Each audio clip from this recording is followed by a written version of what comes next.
Hi, today is Wednesday, but not just any Wednesday. It is Volodymyr Zelensky's birthday.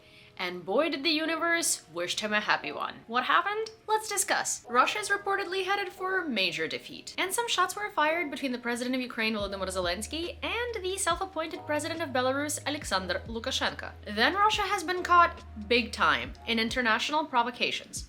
Again. And Boris Johnson has released an emotional plea to the world. With that, hi, my name is Yewleea and you're watching The Brief, where we talk about everything that happened in and pertaining to Ukraine in the week thus far in under 20 minutes. Let's go!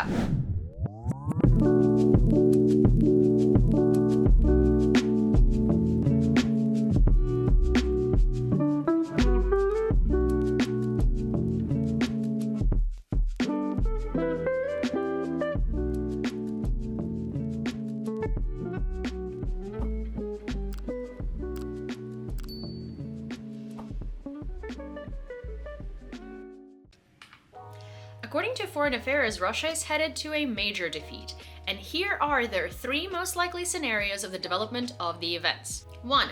Russia admits defeat by agreeing to a negotiated settlement on Ukraine's terms. Obviously the least likely one, because Putin is definitely going to try and save Crimea with all his might, or lack of thereof at that point. 2. The failure of Russian Federation against the backdrop of escalation. Russia will try to drag out hostilities and arrange sabotage in Ukraine and allied countries, which I personally think is very likely because they have been doing that already. And in the worst case, there could be a nuclear attack on Ukraine, which would mean a direct confrontation between NATO and Russia, which we all know Russia couldn't handle, so I find that very unlikely. 3. The defeat due to a collapse of the regime, and the decisive battles will not take place in Ukraine. In layman's terms, bye-bye Putin, oligarchs are coming for you.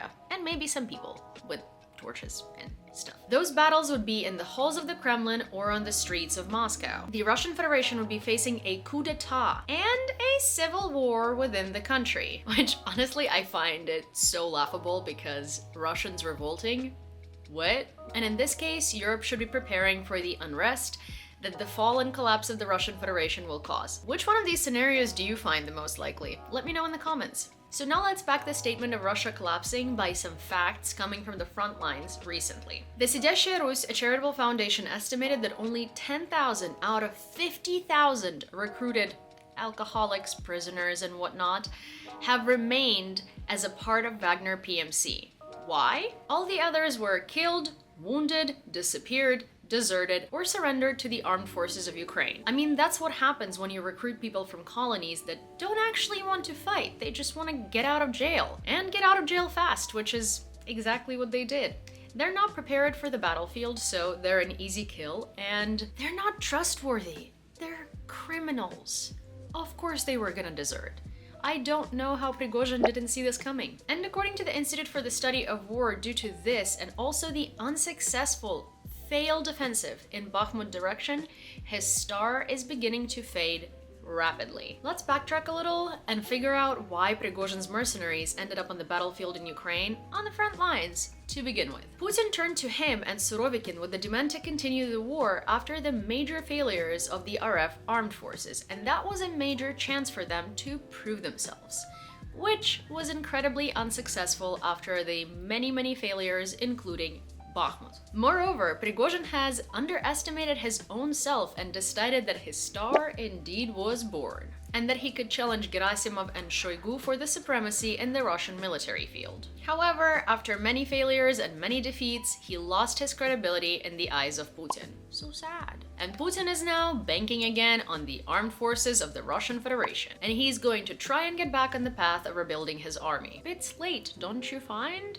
The sanctions, the lack of military-industrial complex production capabilities. Rebuilt how? By not training alcoholics and sending them to the front lines as cannon fodder? And perhaps the biggest blow to his ambitions is that Volodymyr Zelensky believes that Ukraine can win the war with Russia as early as the end of 2023 if the country remains strong and receives all necessary aid. Speed depends on two main things: our inner strength First of all, our external strength is the help of our partners. This year, we're capable of winning both here and there. And since we're already here, let's move on to what's been happening in Ukraine this week. Ukraine and Finland are going to develop digitalization together. Among the plans is a joint countermeasure against cyber threats, and of course the modernization of Ukrainian telecom infrastructure. Remember Sean Penn?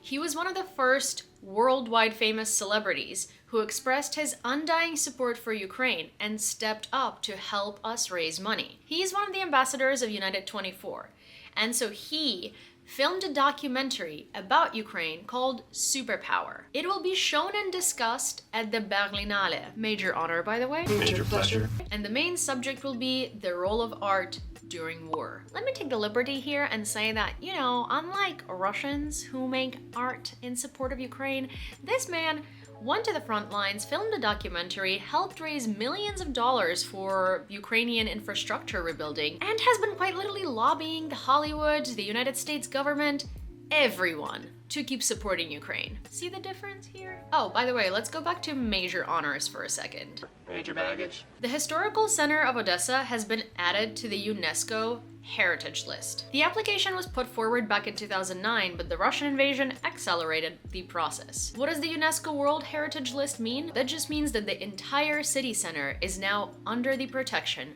of UNESCO. The same honor has previously been granted to the Ukrainian city of Lviv, where yours truly is from. Now that we've covered culture, let's talk a little bit about military progress in Ukraine. According to the Pentagon, the armed forces of Ukraine have conducted a successful counterattack in Kreminna. However, after months and months of fierce fighting, they had to leave Soledar. It is noted that the defense forces of Ukraine have withdrawn to the new lines of defense, but it is not clear when exactly that happened. Definitely not when Prigozhin claimed victory over Soledar, because they were still there and still fiercely fighting. Still, we do not consider that a defeat because the major goal— Are you guys really still doing this? It's so annoying. Just stop it. —of majorly weakening the Russian forces was indeed achieved. Refer back to the numbers of Wagner PMC that are still left and those that have vanished. Unfortunately, in the course of that, the city of Soledar was completely destroyed and 97% of it is in ruins. And that opens a question of what's gonna happen to Bakhmut. Well, the armed forces of Ukraine are not going to leave it as long as there is an opportunity to defend it. General Staff spokesman Andrei Kovalev said that currently there is no question of leaving the city, and the armed forces hold the situation under control and give a major rebuff to the invaders. And on the topic of defense forces, but slightly off it, but not really, remember how Bayraktar wanted to create a factory in Ukraine and develop their drones there? Well, Kizilema jet fighter with the Ukrainian engine from Motor Siege took its first flight today. Take a look.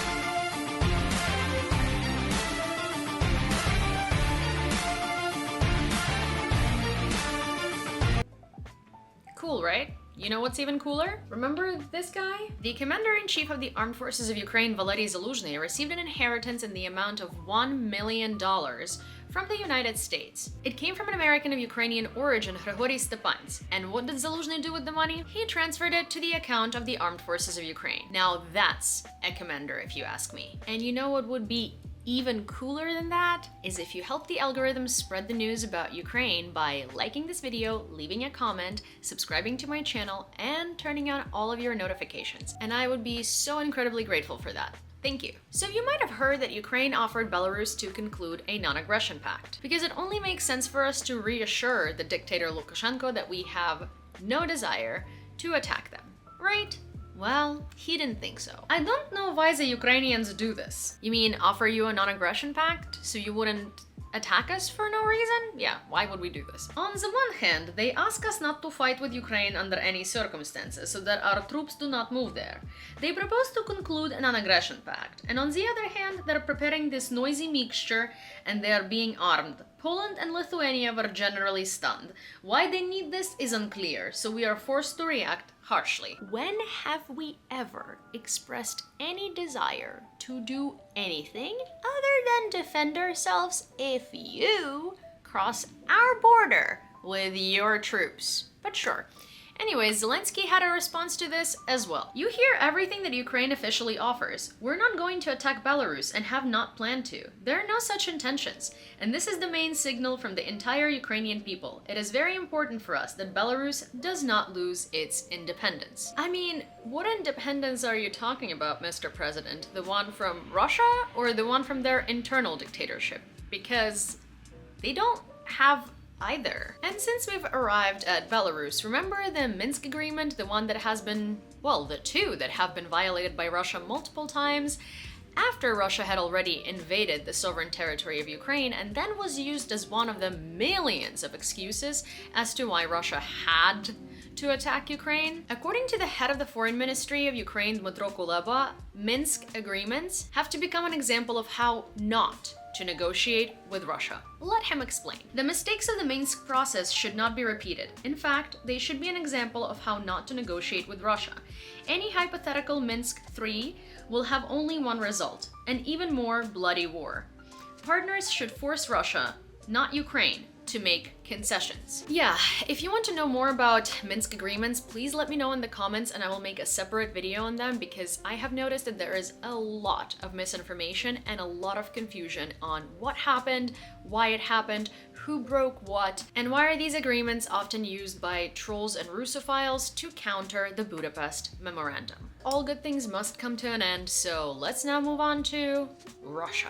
Remember those mail-in bombs that a couple of months ago were received mostly by various Spanish authorities? So the New York Times published an investigation claiming that Russian intelligence is behind those attacks. Allegedly, they used alt-right groups to execute them. Surprise, surprise. Did we think anything else? No. And that's not the only international scandal that Russia implicated itself in. It was caught in this too. Do you remember how there was a Quran burned in Sweden and that resulted in Turkey blocking its accession to NATO because they called it incredibly disrespectful? Russia's behind that one as well. The person behind the burning is a right-wing Danish extremist. He has done similar anti-Islamic stunts in Belgium, Denmark, and France. What does that have to do with Russia? Well, a Swedish journalist affiliated with RT allegedly paid the extremist to do it. And conveniently, it happened right on the eve, right before the voting of Sweden joining the alliance. And that just shows you how deep and how far Russia is willing to go for their manipulations. And if you thought that this was the end of the drama that Russia was caught in this week, no chance. Estonian ambassador Margus Laidre was ordered to leave Russia by February 7th, as Russia is lowering their diplomatic relations with Estonia. Reason for this step? Hostile steps of the Estonian government. Then Estonia stated that the Russian ambassador has to leave the territory of their country simultaneously. And then they announced plans to close the Gulf of Finland to the Russian Federation. By this, Estonia will be able to conduct inspections on ships leaving the Leningrad region of Russia and prohibit their passage through the Gulf in case of the refusal of inspection. Then Latvia, in solidarity with Estonia, announced that from February 24th, they will also reduce the level of the diplomatic relationships with Russia. And not only because of that, but also in connection to the military aggression against Ukraine. As always, Baltics are really stepping up to support us and to block Russia's ambitions of trying to come back on the world arena and to manipulate countries into submission. So, thank you. And Russia isn't only failing in diplomacy. Again, they're also failing in the battlefield. Again. The Institute for the Study of War announced the failure of Russian offensive in the Zaporizhia region. They have not received any confirmed territorial gains, despite the claims of Vladimir Rogov, a collaborator with the Russian regime in the region, that they continuously keep capturing new territories. The analysts believe that these claims are just there to distract the average Russian's attention from all of the failures in the Bakhmut direction, and to further confirm that the analysts are correct. Additional hospitals are established in Crimea due to the heavy losses in Zaporizhia region. But I thought they were gaining territory and winning. Why would they need additional hospitals to host injured soldiers? Odd. The math ain't mathing here, is it? And my favorite one. Do you remember that super uber technologically advanced Russian tank that was supposed to completely destroy the Bradleys, the Challengers, the Leopards, the Abrams, everything? Yeah, that one. So looks like it's not gonna do that. The Russian command refused to adapt the Armata tanks due to their unsatisfactory condition. And since we know the condition of the rest of Russian gear that has indeed been adopted, you can imagine what a failure this one was. In particular, problems with the T-14 engine and thermal imaging systems were reported, and British intelligence believes that any T-14 tanks currently do not meet the standards of the new equipment to be considered serviceable. I mean, it was made in Russia. What did we expect? In international affairs, Doger published an appeal to the Western world in Daily Mail after another visit to Ukraine. Stand with me at the blackened remains of an apartment building in Borodyanka, twisted wiring and broken children's toys. See what one of Putin's 500-kilogram bombs can do to an 8-story building. Try to meet the pleading eyes of the people who pulled 162 bodies from the rubble and searched for 28 whose remains were never found. Look at these brave Ukrainians and answer my question. What the hell are we waiting for? Why should we be afraid to provoke him when he has already shown what he will do without any slightest provocation? And I will say thank you to Boris for saying that. What room is there left to escalate? Arm Ukraine and let Ukraine stop Russia before it can actually go further.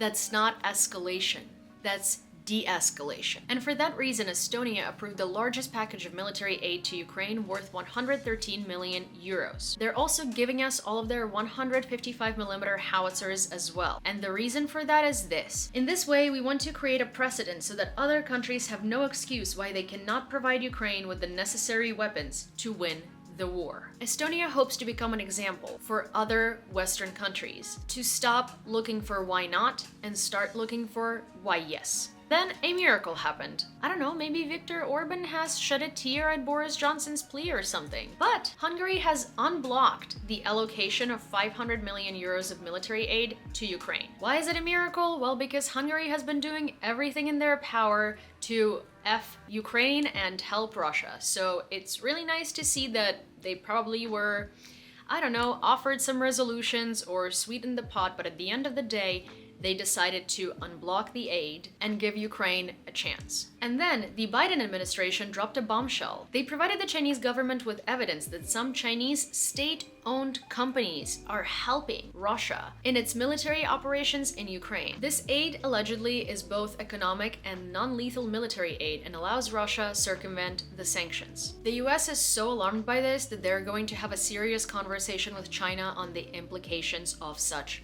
help. And it could have troubling consequences in US policy towards Russia and China. Currently, the US believes that Chinese government wants to help Russia and is not as neutral as it publicly claims. Surprised? Not really. Not really at all. Despite almost everybody else distancing themselves from the Russian economy, China just deepened their trade relationships. I mean, we knew this. We know that China flip-flops, we know that China plays a game, and we know that whatever China does not reflect in whatever China says. And here we arrive at the most awaited topic, which is what has been going on with those leopards? Well, they have been freed. And not only they. Olaf Scholz has approved the transfer of leopards not only from Germany, but also from allied states that wanted to sacrifice theirs. And immediately went to say that Germany will always be among the first to help Ukraine. So that's why it took you so long to decide on this, while all of the other countries have been ready for about a month now. Yeah, one of the first to help Ukraine. He also noted that his country violated its own rules regarding the supply of heavy weapons and hurried to reassure the German public. I know that many citizens are worried, but I ask them to trust me and the government in this matter. Well, according to the polls, 46% of Germans are happy to supply these tanks to Ukraine, and 43% of Germans are not so happy. But among those 43%, there is a lot of Russian Germans and Russians with German citizenship, so I wouldn't be so worried, Olaf. But even though it's a very, very great present for Zelensky's birthday, the transfer will not happen so fast. The first Leopard 2s are going to arrive in Ukraine in about 3 months. We will receive about 80 Leopard tanks from Europe, which will allow for the formation of 2 battalions, 40 each. The first one will be Leopard's modification 2A6, which are in service with Germany, Finland, Spain, and the Netherlands. And the second one will be modification 2A4 from Poland and Norway. In total, Rheinmetall alone can send 139 Leopard tanks to Ukraine, but 22 of them need repair, and the delivery is possible in late 2023 to early 2024. There are another 29 combat vehicles of the Leopard 2A4 type which will be ready for shipment in spring, and they can also provide 88 Leopard 1s. So all in all, lots of help is coming soon, and right after that, the US approved the transfer of 31 Abrams main battle tanks to Ukraine as well. And if things go well and they're used well and they help, they can send even more, because currently US has over 2,300 units of that technology just sitting, just dusting. The only problem with those tanks is that they're very heavy, they slide, they're incredibly thirsty for fuel, hard to repair, and they take jet fuel. So they're not necessarily the most efficient vehicle for the battlefield in Ukraine, but it will be great help because their destruction potential is enormous. And since we're on the topic of weapons, let's geek out. Weapons deliveries.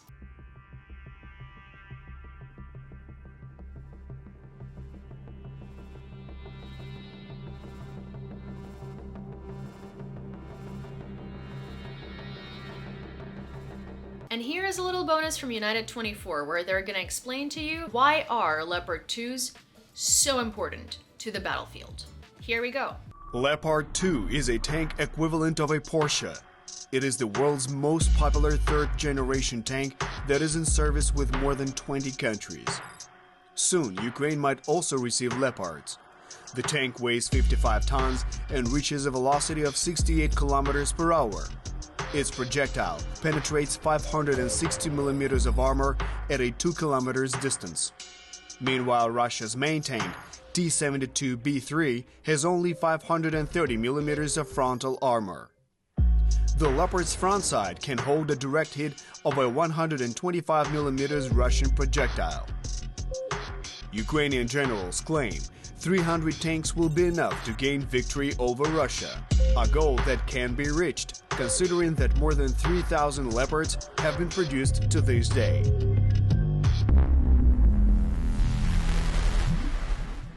And with that, that's all I have for you for today. Thank you for watching, and if you have enjoyed this video or found it informative, you know the drill. Please give it a like, leave a comment, subscribe to my channel, and turn on all of your notifications so you don't miss when the next one comes out. And as always, check your sources and don't fall for propaganda. And I will see you on Sunday. Oh, and I forgot, if you wanted to support my journalism, there is a plethora of ways you can do so. Pointed out in the description of the video below, such as subscribing to my Patreon or becoming a member of this channel, and I will be incredibly grateful. And now, finally, goodbye.